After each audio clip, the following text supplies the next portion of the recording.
So when my kids were growing up, I remember they used to play soccer. I remember taking them to a soccer game where they played soccer without a ball.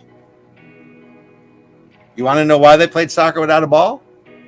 Because if anyone scored a goal, it would make the other side feel bad about themselves. Oh my God, Robert! And we don't want them to feel bad about. I mean, I pulled my kids out. I'm like, "Are you kidding me? You are not. I don't even believe you. That did not happen." Yeah. Oh, absolutely. Excuse me. You forget the liberal state I used to live in.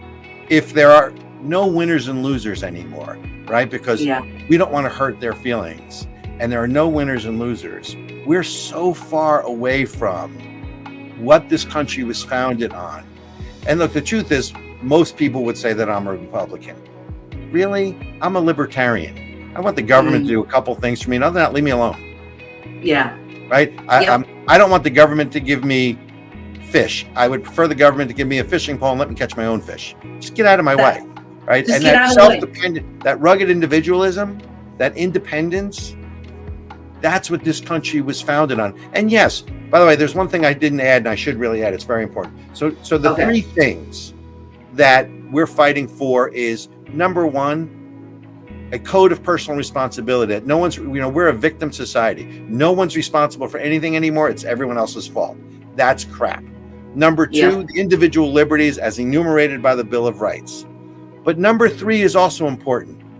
Looking out for your neighbor, not telling him what to do or her what to do, but sense of community and looking out for and caring about your community. We used to do that through our religious institutions. And one of the biggest differences now is the progressive, transformative left wants the state or the federal government to do that.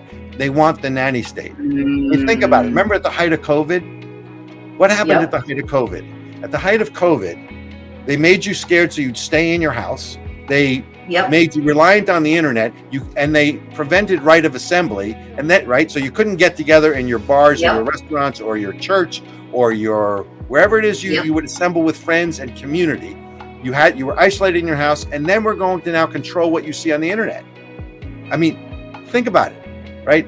Those three things: individual liberties, personal responsibility, and looking out for your neighbor. It's not really much more complicated than that. That's American Center for Education and Knowledge. And we're doing it outside the system. We're doing it outside the system because the system, look, I have plenty of friends who are Republicans. They're good people, but this change needs to come from outside the system, and it needs to come from the grassroots, not from the politicians.